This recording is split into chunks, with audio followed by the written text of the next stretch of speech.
안녕하세요. 저는 29살 결혼 1년 차 새댁이에요. 저도 이렇게 사연 한번 보내봅니다. 매번 듣기만 하면서 정말 저런 일도 있구나 하면서 감탄할 때가 많아요. 사실 제 이야기가 여기 올라온 다른 사연들에 비하면 조족지혈일 수도 있지만 그래도 나눠보고 싶은 이야기라 용기 내서 이렇게 사연 한번 적어봤어요. 남편하고는 8살 차이가 납니다. 요즘 신혼부부 치고 나이차가 조금 많이 나는 편이죠. 신랑하고는 5년 정도로 꽤 오랜 기간 연애를 했습니다. 연애 초반에는 신랑의 나이가 31살로 여전히 나이 차이는 있었지만 사회적으로는 많은 편이 아니었어요. 신랑이 워낙 젊게 사는 사람이기도 하고 장난기도 많은 편이라 세대 차이 같은 거는 느껴본 적이 없어요. 그러다 보니 연애 초기에는 결혼을 전제로 만났다기보다는 그냥 서로가 좋아서 시작한 연애였습니다. 그런데 해가 지나면 지날수록 신랑은 사이좋아 보이는 커플들을 보면 저 사람들은 결혼을 한 사람들일까? 라고 물으며 결혼에 대한 의지를 조금씩 보이기 시작했어요.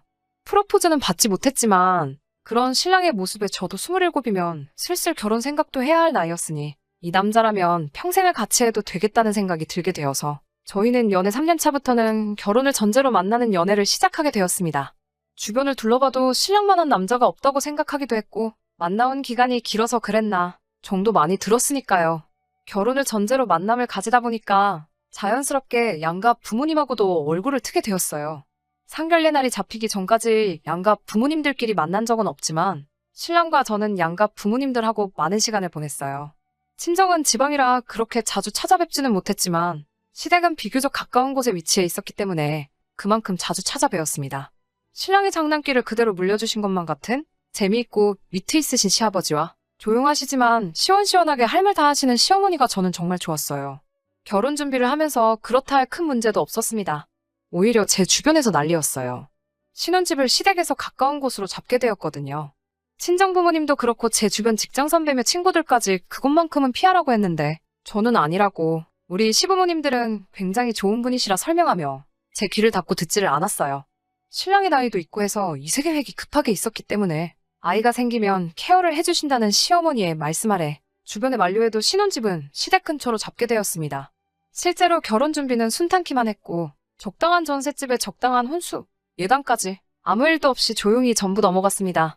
신혼집 정리하는 것도 시가에서 많이 도와주셨고요.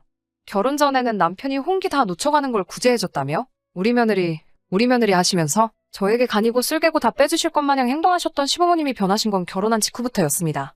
막상 결혼을 하고 보니 주변 말을 들을 거라는 후회가 막심했어요. 제가 제 고집으로 내린 결정이었으니 어디 가서 말은 하지 못했습니다. 시어머니는 저희 집에 자주 찾아오셨어요. 집안일을 거들어 주시기는 했지만 매번 조곤조곤하신 말투로 잔소리 아닌 잔소리를 하시는데 어떻게 제가 대들을 수도 없고 참 힘들더라고요. 특히나 손빨래를 고집하시는 부분이 가장 힘들었습니다. 결혼 전에는 항상 집도 깔끔하게 정리돼 있고 빨래도 손빨래로만 하신다는 말에 참 대단하시다고만 생각했는데 막상 제가 하려니 아주 죽을 맛이더라고요. 시어머니가 언제 찾아오실 줄을 모르니 일부러 빨래를 저녁 늦게 해볼까 싶어서 모아놓으면 어김없이 전부 꺼내오셔서 같이 손빨래를 도와주시고 아침 일찍부터 세탁기를 돌리고 있다가 그걸 들키는 날에는 한참 동안 잔소리 아닌 잔소리를 들어야 했어요. 이럴 거면 혼수로 세탁기는 왜 샀는가 싶고 하지만 그것도 시간이 지나면서 손에 익게 되니 별거 아니더라고요. 신랑이 퇴근하고 나면 양말이나 수건 같은 것들은 직접 빨라고 시키니 다음날에 빨래거리도 별로 없고 이불이라든지 큰 빨래 같은 건 일부러 하지 않고 남겨두면 시어머니가 오시는 날에는 도와주시기 때문에 오히려 그 점을 이용했어요. 하루는 욕조에서 같이 이불을 밟고 있는데 시어머니가 저에게 먼저 어떻게 너네는 올 때마다 이불 빨래가 있냐며 이제 힘들어서 이불 빨래는 못 도와주시겠다고 하더라고요. 그래서 제가 어머님 요즘 세탁기가 얼마나 잘 나오는데요. 결혼할 때 산 게 최신형 모델이라 참 좋은 거예요. 그러면 앞으로 빨래는 세탁기로 할게요. 라고 말씀드렸는데 잠깐 고민하시더니 금세 포기하시더라고요. 조금 마음에 안 드는 듯한 눈치셨지만 저는 이제 빨래로 스트레스 받을 일이 없어져서 너무 좋았어요. 나름대로 불편한 상황을 재치 있게 넘어가고 있는 와중에 저를 가장 서운하게 만드는 것은 따로 있었어요. 시어머니가 자주 찾아오시는 만큼 저희도 시댁에 자주 방문을 했어야 했습니다. 결혼 전에는 술 드실 때마다 말씀이 많으신 데다가 재밌기까지 하셔서 그 모습이 유쾌하다고만 생각했던 시아버지의 그 모습은 변함이 없으셨어요.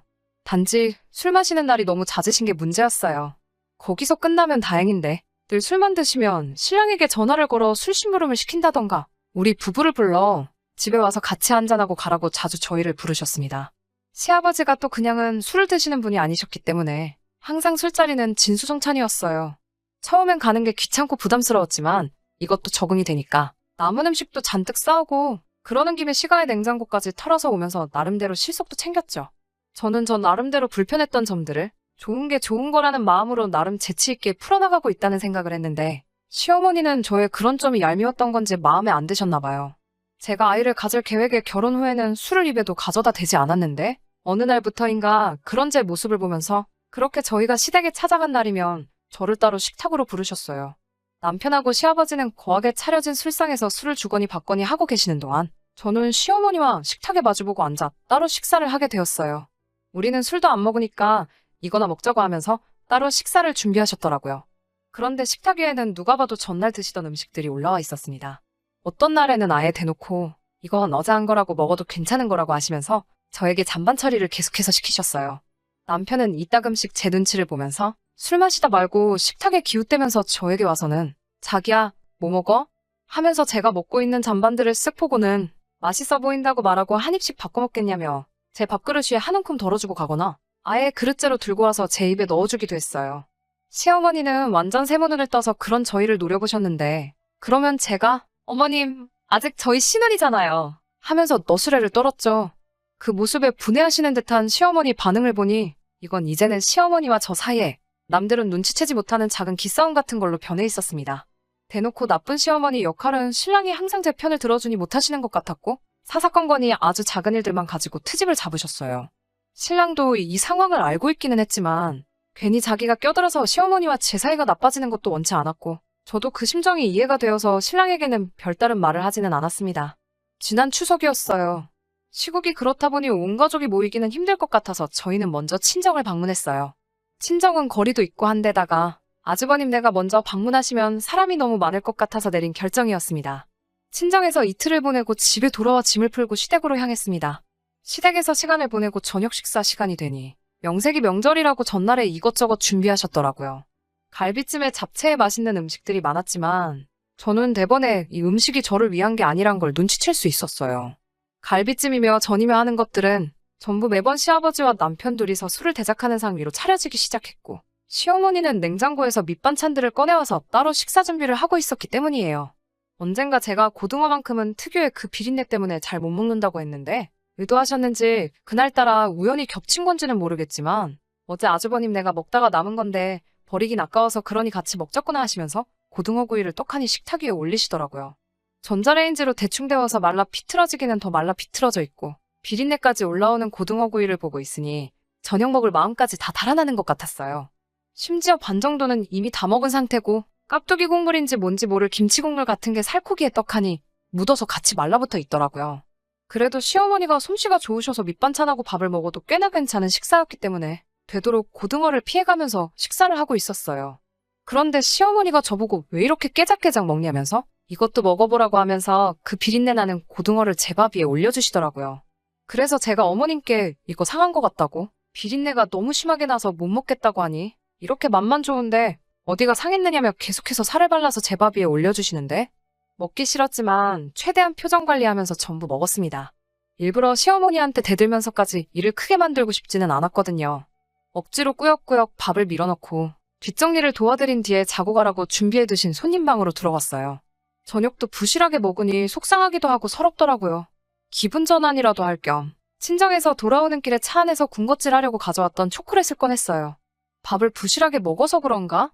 허겁지겁 먹다 보니까 이불이에 흘린 것도 모르고 먹었네요. 그런데 바닥이 따뜻해서 그런가 흘렸던 초콜릿이 이불이에서 금세 녹아버리더라고요. 이불이 더러워져서 어쩌지 하는 생각도 들고 집에 갈 때까지 들키지 말아야지 시어머니 혼자서 손빨래를 하실 텐데 하는 생각도 들어서 어떻게 해야 하나 허둥지둥하고 있는데 씻고 방으로 들어온 신랑이 그런 제 모습을 보고는 장난기가 발동해 한마디 하더라고요. 밥도 부실하게 먹더니 이불이에다가 똥까지 지린 거냐면서요. 안 그래도 서운한 와중에 그런 농담까지 들으니 기분이 좋지는 않았는데 그 말을 들으니까 갑자기 번뜩하고 머릿속에 한 가지 생각이 떠오르더라고요. 다음날 새벽 제 혼신을 다한 연기가 시작되었습니다. 양손으로 배를 부여잡고 얼굴을 있는 대로 찡그려서는 화장실로 향했어요. 일부러 자고 있는 신랑을 어두워서 못 본 척 발로 툭 건드려 잠에서 깨게 만들고 주머니에는 핸드폰까지 챙겨서 최대한 시간을 끌다가 나왔습니다. 신랑이 화장실에서 오래 있다가 나온 저를 보고 걱정하듯이 저에게 괜찮냐고 물어봤어요. 처음에는 그냥 속이 안 좋은 것 같다고 하고 괜찮다고 했지요. 하지만 그렇게 화장실을 들락날락 하기를 12번도 더 하고 나니 그제서야 남편도 뭔가 잘못됐다는 걸 눈치챘나 봐요. 진짜 괜찮은 거 맞냐고 물어보는 말에 본격적으로 연기를 시작했어요. 어제 저녁에 고등어 이야기를 꺼내면서 아무래도 그게 잘못된 것 같다 하면서 배가 너무 아프다고 했어요. 신랑은 제 말을 듣더니 방문을 열고 나가서 시어머니와 한판 붙기 시작했습니다. 평소에도 제가 남는 음식 먹는 걸로 서운한 적이 많았지만 내색 한번 한 적이 없는데 이제는 하다못해 줄 게 없어서 상한 음식을 먹었냐고 호통을 치더라고요. 이쯤 되니 상황을 지켜보기만 하시던 시아버지도 옆에서 거들기 시작했어요. 그게 뭐 아깝다고 음식물 쓰레기를 애한테 줘서 아프게 만드냐고 같이 한마디 하시더라고요. 시어머니는 돌발 상황에 어쩔 줄을 몰라 하시고 있고 제 눈치만 슬슬 보고 계셨어요. 아무래도 그 상황에서 제가 어제 먹은 것 때문에 그런 게 아니라고 말해주기를 바라셨나 봐요. 하지만 그렇게는 할 수 없었죠. 왜냐하면 전날까지 지내고 온 게 친정이었는데 친정에서 저한테 상한 음식을 먹었을 리가 없잖아요. 처음엔 연기였는데 두 사람이 갑자기 제 편이 되어서 시어머니를 몰아세우니 제가 연기에 소질이 있던 건지 아니면 그동안 쌓인 게 많았는지 거기서 갑자기 눈물이 저도 모르게 뚝뚝 떨어졌어요. 저도 입을 열어 시어머니께 어머니, 왜 저한테만 전날 먹고 남은 음식 주세요? 제가 미우세요. 저도 갈비찜 너무너무 좋아해요. 이러면서 엉엉 울었죠. 그 와중에 있지도 않고 울다 말고 화장실로 다시 달려들어갔습니다. 화장실 안에서 상황을 듣고 있자니 시어머니가 두 사람 앞에 쩔쩔매시면서 그게 잘못될 리가 없는데 하고 계시고 시아버지는 애가 저 지경이 됐는데 잘못될 리가 없긴 뭐가 없냐면서 그동안도 너무했다고 신랑이 친정 가서 잠밥 먹고 돌아오면 너는 그게 기분이 좋겠냐면서 시어머니를 계속 몰아붙이시더라고요. 신랑이 병원 데려간다고 저를 데리고 나와 차에 탔는데 병원 쪽으로 가다 말고 신랑에게 이제 좀 괜찮아진 것 같다고 집에 가서 쉬고 싶다고 하고 집에 가서 두 다리 쭉 뻗고 아주 꿀잠 잤어요. 추석 이후로는 시어머니가 집에 오신다거나 새아버지가 따로 부르신다던가 하는 일은 전혀 없었습니다. 방해받지 않고 오롯이 둘만의 시간을 보내니 이제 진짜 신혼생활을 하는 것 같고 너무 좋았습니다. 엊그저께 신정날 따로 연락은 없으셨지만 이번엔 저희가 먼저 시댁으로 찾아뵈었어요. 식사 준비도 도와드리고 저는 자연스럽게 식탁에 앉았는데 시어머니가 아가 이쪽으로 오너라 하면서 웬일로 새 음식 차려놓은 자리로 저를 부르시더라고요. 시댁 식구와 마주 앉아 밥을 먹고 있는데 시어머니께서 저에게 사과하셨어요. 사사건건이 시어머니 이겨 먹으려는 제가 괘씸해서 그랬다는 뼈 있는 말을 빼놓지는 않으셨지만 자기도 말로 하면 될 것을 유치하게 먹는 것 가지고 그랬다고 저에게 먼저 사과하시더라고요. 저도 시어머니께 제가 저드렸어도 됐는데 제 신보가 너무 고약했다고 같이 사과드리고 그렇게 훈훈하게 새해를 맞이했답니다. 다른 사연들을 듣다 보면 아주 집안을 풍비박산을 내버렸는데 저는 그럴 용기도 없고 애초에 그렇게 해결하고 싶지는 않았어요. 이제 화목해진 저희 가족에게 앞으로 무궁한 안녕과 번영이 있기를 기도하면서 사연 들어주신 모든 분들도 새해 복 많이 받으세요.